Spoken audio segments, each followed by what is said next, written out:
And we are live. How's it going, everyone? I'm here with a special guest today that actually has a lot of experience previously in gaming. I'm referring to Matt Sorg, who worked at Riot Games and previously Unity as well. And now he's venturing and putting himself headfirst into the Solana gaming ecosystem. So, what's great about this is Matt is now working at Solana Labs and specifically focused on Web3 gaming. So, for those who are familiar with myself, you guys know that this is something that I've been paying a lot of attention to. So, it'll be great to chat about it, and we're going to get into a ton of things. So, with that being said, how's it going, man? No, it's going great. Yeah. Yeah. I don't know if you can hear the beats below us, but there's a whole like jazzercise session going on downstairs, so it's getting me pumped up. Is that what's happening down there? Yeah, there's apparently like a combination of spin cycle slash some other thing, and there's play beats Yeah. around like whenever everybody gets off work. I was hearing about that. I think they just opened up. And for some context for everyone, we're here at the Mountain Dow, and this is a month-long hacker house. And since we're on this topic, I'd love to just kick it off like that. I don't know if you were able to make the LA hacker house, but I was actually talking to David from Reciprocal Ventures, and he was Hmm. just talking about how hyper game focused that hacker house was. I'm curious if you were at that one or just in general, what your sentiment has been on these hacker houses. Yeah, I was at LA and then I went to Seattle. Actually, I started off here, so I Okay. helped kick this off a day early, and then I went to the LA Hacker House because I think it opened the second. So this one opened the first. So I was Uh-huh. here 30th January, 31st of January, or whatever the last day of the January was, February 1st here, and then I flew to LA, then I flew to Seattle. Now I'm back here for the rest of the month. And yeah, I think they're just a great place for collaboration. Nice. A lot of people in gaming talk about interoperability, which is kind of being facilitated here from I don't know, like the item levels is the way most people think about it. But on Solana, you're all the same shared state, and you can interact on the program level. So anybody's building a I don't know NFT trading marketplace or an NFT lending program, or somebody's making a betting protocol on top of whatever, that kind of interoperability is very much alive and well with, and it's really being facilitated by these hacker houses because people are kind of building together. It's kind of. I was actually thinking the other day, like if I was, if this was Google or something, it'd be a bunch of teams working together, and there'd be some, I don't know, higher up like directing everybody Uh-huh. to do these exact things. But in Web3, it's just a bunch of people taking their own economic incentive and their own initiative to try to find a place in the ecosystem, which is pretty incredible because you have kind of these, competition in some areas, but collaboration in others. And yeah, so and a lot of that is centered around gaming because you're kind of competitors in a way because you are both producing games, but everybody kind of realizes that if there's just a lot of value in an ecosystem and a new space, then that's just better for everybody. So it's been amazing vibes. Yeah. It's awesome just watching everyone build with their heads down, Yeah.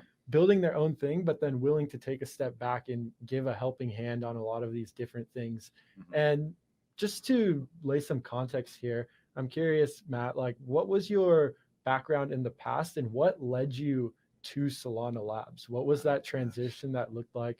And even just touching on like even what brought you into gaming. Yeah. Gaming was very early. I mean, that's in school and just as I was growing up. I have two brothers waking up at, you know, 3 a.m. to sneak downstairs to play video games in weird hours of the night so we could get more gaming time during the day if my parents ever had us on limits. Just like all that weird stuff growing up. So it's always been a big part of my life. I actually was going to go into economics. And so after I got my master's, I was thinking about where else I would go and what I want to do. Did I want to stay in academics or did I want to do something? I actually found this small like sports game. It was like mobile and Facebook games. It was sports simulation based. Think like fantasy sports, but it was a simulated sports. And I have a sports background too. I actually played football in college, Okay. so I kind of a lot of things gaming, a lot of things competitive. Like these like nice toy environments for me to train and stuff. Yeah. Yeah, so I worked there for a little while. It was a good experience, and even one of my simulations actually even got sold to Zynga or licensed to Zynga for their football manager, which a couple million people played that. It was super exciting, and Riot kind of got wind of it, so I worked for Riot for 4 years.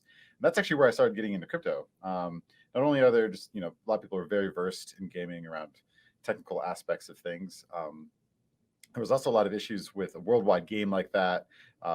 Payment systems in some places, like their credit markets, like credit cards and other Uh-huh. payment systems, aren't as developed in some areas as opposed to others. And if you have like this worldwide player base, there's some issues there. Also, the skin code system, people loved skin codes, at conferences and things, but and they would try to trade them with each other, Uh-huh. but there was all these scams involved because all it was just like some numbers and letters, print on a piece of paper. It's essentially the private key, Yeah. you know. So you had no way of knowing if the other person actually applied it and stuff. So when you try to, we got so many support tickets, so we actually had to stop giving out skin codes at conferences because of this, and it was so sad because it was like a fun thing that you would do to interact with fans, and that kind of got us thinking. Some colleagues of mine, and so we actually started a cryptocurrency NFT marketplace for games back in 2017, 2018. We went live with 12 games. We were live syncing blockchain activity with games, and it solved a lot of those problems. Like you were able to give out, to send people a skin or whatever, and they would actually be able to trade it with each other, and they would know that that skin would be represented in a game. Which is actually kind of funny because that's actually that experience when we couldn't make it into a business, but that experience actually kind of saw the positive side of this, where people are kind of like, like the game still has to certify this item. What if the game goes down? Like it's no longer like this immutable thing. Uh-huh. But I'm like, well, from a perspective of a company that went under, but the games were still live. Like it didn't matter that we were under and our marketplaces weren't live anymore. Those people still had their items in game. Like they were very much lived on past the initial issuer that was us, and their certified ownership of the games. Like all that stayed with them.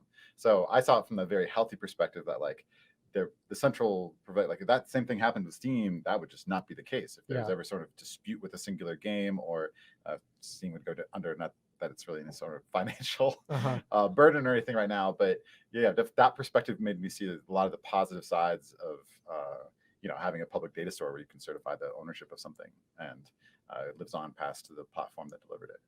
I Yeah. know. I was just going to jump in there on the aspects of open economy gaming. I mean, I No. grew up playing a ton of games as well. And most games inherently have economies, some a little differently Yeah. structured than others. But there's this whole backdoor process of going on Yeah. Reddit, gray market threads. And it's very similar. And even sometimes like harder than this situation of trading skin codes where you're trusting these third party sellers, Yeah. and it's just really interesting because a lot of these things happen anyway. So for them to not exist in the game, it's just been this always massive barrier and transferring value out. I mean, you look at tons of games and most of them have examples of these gray markets where players are trying to transfer value. So putting it on these public databases, these ledgers, and allowing the value to transfer is really massive. Yeah. There's a pretty famous case study of this with Evercrest in the early 2000s. There was estimates of around $100 million a year marketplace just back then. It was entirely gray market though. It wasn't Uh-huh. cryptocurrency, obviously. Cryptocurrency wasn't even a thing. And yeah, but the devs didn't control it, so it became this kind of toxic thing because obviously the devs saw like nothing from that. Yeah. And so it becomes this toxic environment because you're trying to figure out what to do there, as opposed to if you just kind of mindfully thought about how to do it a little bit better, then you could maybe mint them as NFTs, or certify some of the content and figure out how to like work that into your game design up front, as opposed to constantly be working against gold sellers and other things. I mean, there's going to be trade-offs in all of this stuff. Like, do I want this part of my game to be monetized, or do I want to have this part of my game be just more of like a toy simulation that doesn't touch any sort of outside market? Those are always going to be like considerations, and how do I do that effectively? But at least this way you have tools to do it in a positive way if you do want to do it. Yeah. Yeah. That's very interesting. Yeah, because there are certain things that don't necessarily need to benefit from an economy. And I think there's a couple different ways to segue here, Mm-hmm. and I'm sure we'll end up catching them anyway. But I mean, we'll just jump to the current state of what we're looking at with just tons of minting, a lot of just speculation and Yeah. cash grabs. And I think this is just a very apparent topic for people in the space and even outside of the space. How do we get around this and keep the barrier to entry low with all of the speculation? Uh, that It's it's a tough hard. one. Yeah, it's people are excited. I mean, that's the you have some segment of people who see the vision, understand that our digital, more and more of our life is moving into digital spaces, and it makes sense to have some sort of economy there and not just all go through the individual entities that serve their servers. And yeah, and that is a very powerful concept. And if you like kind of get it, you're super excited. You're like, I'm just going to buy everything and have my own personal ETF of literally everything that mints. Um, and yeah, but it definitely creates the situation from the outside looking in where you're kind of, there's no value creation here. You can't just print money and have that last forever. Yeah. Or in this case, like assets of some sort. You can't just keep on printing them and have them just arbitrarily increase in asset value. Like that doesn't make sense. There's going to be corrections. There's going to be people hurt, and there's also, because things are unregulated and decentralized, people are just worried about people getting into it for the wrong reasons, or even things happening under the covers, because again, there's not necessarily transparency that comes with regulation. That there's private sales, there's other things that are happening that do disadvantage the retail investor. And these are all very valid concerns. But what do we do? I think part of it is just have the active discussions with the communities about like where things actually are. I mean, there's a reason why a lot of like reputable like people in the space don't really overly shill certain things. They talk about trade-offs and the various things whenever they're talking about projects or anything, because I think there are really fun things. Like I enjoy them, and like that's just I think it's kind of weird when the base state you're kind of always paying some level of transaction fee. So this is kind of innate currency valuation built into the process, but it doesn't necessarily need to be that exact way. Like I think I'll start this maybe by going to the end state. Like right now we buy a car, we drive it off the lot, it immediately loses 15% of its value or something. Well, maybe not today because of supply chain issues. Okay, yeah, but like traditionally, generally speaking, that's the case. Like I certainly don't buy my car, like a car, because I want to like flip it right away. Like that doesn't make that doesn't make sense. I actually think eventually NFTs will gradually get there. Where like I'm buying this NFT just because of all the use case of me like being able to build on top of it, me being able to have some sort of representation of this within my community. We can make tournaments or whatever social structures we want to have on top of it. My raid guild can determine how they distribute the items in a programmatic way, as opposed to having to trust some person from not like stealing all of it, like happens in Eve all the time, or raid guilds all the time. Like there's like a lot of things that make sense if you have it in this public database where ownership is like certifiable and you can like sign for things, and people have that level of assurance, and so you just do it for that reason, not necessarily the rampant speculation that people are so excited about now. So I mean, certainly some parts of it may be viewed like more valuable than others long term. Like there's certainly assets today that have that, like I don't know, Arch and other things like do have that value. So it's not like none of the NFTs in the future will have those properties, but they just won't need to be. They're much more regular. In fact, I actually think maybe like 15, 20 years from now, the technology is going to be kind of boring. It's going to be like cloud services or something, which was exciting like 10 years ago. But now it's just kind of like, yeah, this is the thing that we use to certify my ownership, whatever, who cares? Eventually we'll get there. We are not there today.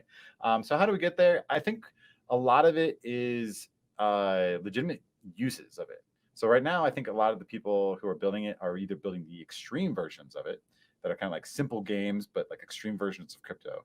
So like Axior, I think is a decent example of that, where it's like buy to win, pay to win, whatever you want to call it, type of very like intense model of upfront and like having to do all these complex things, trainer and scholarship programs, other things like that. Or we have people who just see a bunch of money being traded in liquidity and just want to get in on it. And so we're not seeing a lot of the fleshed out in between stuff yet of really good games with really high fidelity that have very thoughtful blockchain elements in them, and incentivize positive contributions to the ecosystem. Like once you get those kinds of things, I think more and more people will see it. So like the obvious one that people talk about, or not the obvious one, but I think the one that I am most bullish on is like once you integrate this into user-generated content, because you're incentivizing your community directly to build with you, and they can create content with you, and you don't have to worry about like, I don't know, all these like financial things. You just know that they know exactly what they're getting into when they produce the thing, and they'll get the payment, and they'll even have the incentivized to do it more if they're creating a ton of value. because they don't maybe not have to work their other job as much, or they may not, may be more comfortable and financially. Which sounds weird, but like think of what content creation has become. That's actually currently basically the only way that they would monetize. If I make something really awesome in a game, the only really way I'm incentivized to do it more is if I can make a YouTube video about it and then get money from that, which is a little bit obscure. Like Yeah. if people are just getting value from the thing I created in the game and they're willing to pay for it, I should probably just get value from that directly. Yeah. And so I think that's what we really need to get to. And I think there's a lot of people legitimately building that today. It's just, it's going to take some time and some thoughtful rollouts of these things so they happen in really healthy ways for people, and all the infrastructure that's necessary for consumer protections and things as more and more people get in. So that's where my headspace is, like, Yeah. 99%.